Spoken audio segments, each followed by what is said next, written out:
Hello, everybody, and welcome to Reading with a Ranger. I know, I'm not a familiar face. I'm not a ranger. My name is actually Ryan Ballard. My name is Dylan Ballard. My name is Emil Ballard. My name is Matthew Ballard. And my name is Nikki Ballard. Nikki and I are the parents of these three boys, and behind us, you see a very large mountain. It's actually called Ballard Mountain. That's right. You made the connection. We're descendants of John Ballard, for whom that mountain is named. So we're very excited to be with you today for this special edition of Reading with a Ranger, even though we're not rangers. Today, we're actually going to be reading the book Ticktock Banneker's Clock. There's a lot of history, and a lot of you know about timepieces, but who invented it, right? So we're going to learn a little bit about the man Benjamin Banneker. This book is by Shauna Keller, and it's illustrated by David C. Gardner. We've got reading permission today from Sleeping Bear Press. Chesapeake Bay birds soared high as a new day washed gently across young Benjamin Banneker's farm. Early morning frost glittered the ground all the way from Benjamin's front door down to the river's wet bank. Winter was almost here and everything on his farm was in order. Benjamin had wrapped his hives to keep the bees warm and calm. He had repaired his fence to keep the deer out of his gardens. He had harvested his vegetables and picked his fruit one last time before the cold swooped in. Now, with his chores completed, and everybody should complete your chores, Benjamin had time to dream. Benjamin followed a familiar trail leading toward his favorite spot under the chestnut tree. For entertainment, Benjamin had taught himself how to play the violin. He had also taught himself how to play the flute.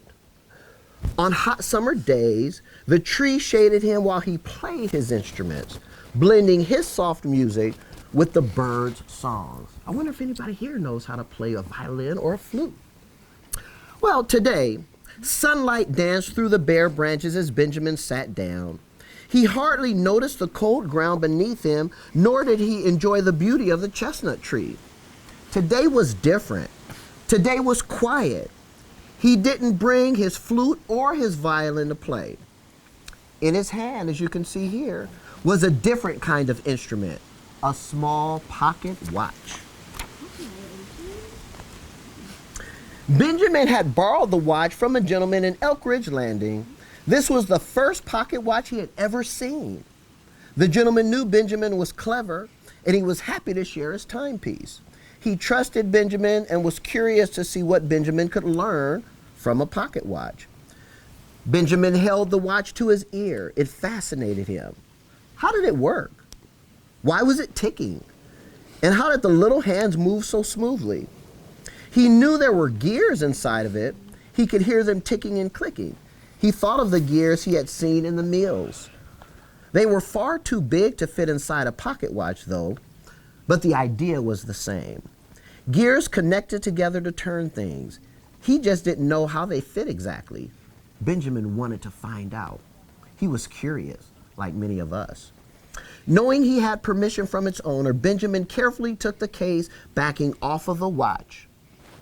Inside, he discovered a world of wonderful whirls. There were gears of all shapes and sizes. Such a tiny maze. Benjamin took his time to study the miniature machine. This was a challenge, but he loved challenges. The timepiece was fascinating, but it was small. Too small to sit on a mantel or hang from a wall. Benjamin knew what he wanted to do. He wanted to make a clock much bigger than the watch, one that chimed. It was called a striking clock. But how?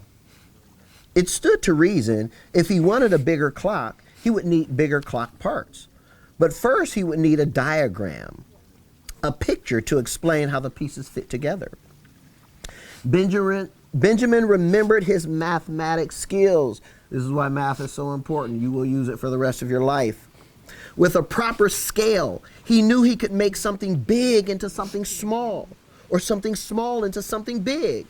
Ideas swirled in his mind. As winter rolled in and only the blue jays and cardinals remained, Benjamin carefully took the watch apart, piece by piece. In his cabin, he drew many diagrams, an exact picture of each moving part. The diagrams were needed for two reasons. The first was to make sure he would remember how to put the watch back together again. The second was to draw a bigger picture or scale from the original so that he could make a bigger clock. You can even see his diagram right there. Right, he's drawing right there. So remember, if you take something apart at home, make sure you know how to put it back together. That's a tip. Benjamin finally finished studying the tiny pieces. He gently put the pocket watch back together so he could return it. Then he spent the rest of the winter working on his sketches. When the days began to lengthen and the ground was warm again, Benjamin had completed his drawings. Spring, with her bright sunny days, was the perfect time to start building his machine. There was a slight problem, however. What could he build with? The watch was made of metal, but metal was very expensive in 1753. Benjamin did not have enough to spare for his project, nor could he afford to buy any. So what could he do? What did he have? One day, while taking a break from his chores, Benjamin walked the path to his favorite spot. There he is with his flute in his hand. Leaning against the solid tree, Benjamin worried that he might not be able to finish his project. He played his wooden flute to calm his mind. Suddenly he stopped. He looked at the land around him. The answer was right in front of him, even in his hands. The very instrument he played was made of wood. Benjamin had plenty of wood on his farm. And guess what? It was free. Free to him, that is. Spring turned into summer. The sun was high. The garden was growing, and Benjamin was excited to get started. He used every spare moment he had to find the perfect pieces of wood. Some he found by the creek. Others he picked from his pear trees in the orchard. Once he had enough wood, Benjamin began to carve the clock pieces he had drawn in his diagrams. He carved as fast as he could, but soon his excitement turned to frustration. The pieces snapped and broke. Benjamin couldn't continue to carve until he figured out why the pieces were breaking. I love how the different colors and like the detail are on these pages. That's right. And then, what are those, Matthew? Chicken. Chickens. What do chickens do? Walk. They bark? Okay. Big box. Well, Benjamin, while he thought about his new problem, Benjamin tended his growing crops. As he was plucking bugs off his tobacco leaves, a thought came to him. When his family harvested the tobacco leaves, they had to cure them. When his family harvested the tobacco leaves, they had to cure them. Curing meant drying the leaves out until all the moisture was gone. Suddenly, Benjamin had an idea. If he could cure leaves, maybe he could cure wood. The fresh wood he used was too soft and too moist. That's why it was blending and breaking. He must dry it out to make the wood stronger. Benjamin knew he had to be patient. Oh, it's hard for me to be patient sometimes. Curing wood would be easy, but waiting for it to dry would take months. He picked out new pieces of wood and placed them in his family's tobacco shed. The tobacco shed was cool and dry, away from sunlight and away from bugs, perfect for curing. While the wood cured, Benjamin went back to work on his farm. Finally, winter was here. Tucked under a thick blanket of snow, the farm was quiet. Harvest season had come and gone, and the pieces of wood were dried out and ready to be carved. Benjamin set out his drawings and sharpened his pocket knife. Then he began to carve. Benjamin carved straight through the winter. He carved by the window until sunset. When it was too dark to see, he lit his candles and carved by their light. Using his sketches, he carefully carved the large pieces and the small pieces. He carved and carved until finally the pieces of wood had become parts for a clock.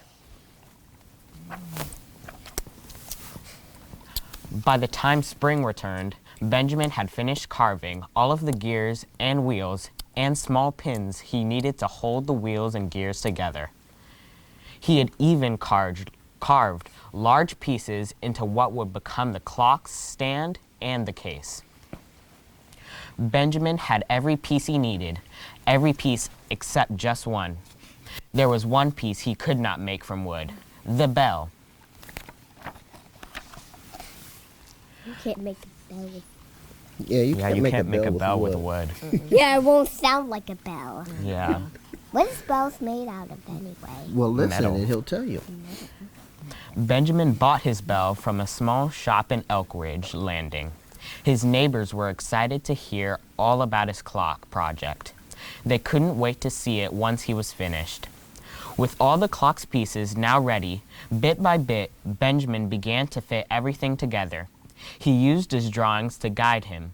His toughest challenge was to get the hands on his clock to match up perfectly with the second, minute, and hour of each day. It took more than one try, but Benjamin had learned to be patient. He wouldn't give up now. That summer, when the light was bright and warm, Benjamin set his striking clock on the mantle. Timed with the sun, he set the hands and stepped back. It worked. What is this that he has in his hand, Matthew? A bell. A what? A bell. A bell. And he got it from where? A metalsmith. Metalsmith? Yeah. I thought that said Mexico. When he first borrowed the pocket watch, Benjamin did not know it would take nearly 2 years to complete his project. But he remained focused. Over the season, he drew his diagrams, found and cured the wood, carved the pieces, and finally assembled his clock. The little iron bell chimed every hour on the dot for the next 40 years. Wow. His neighbors near and far came to see his amazing invention. The end. Wow. This book talks about Benjamin Banneker's legacy. And here in the Santa Monica Mountains, just above Malibu, we have the Ballard legacy. John Ballard traveled all the way from Kentucky in the mid-1800s, over 150 years ago. And he owned all of the land around you. He owned a lot of land. In fact, over 300 acres. Ask your parents about that. That's a lot of property. And we are descendants of John Ballard.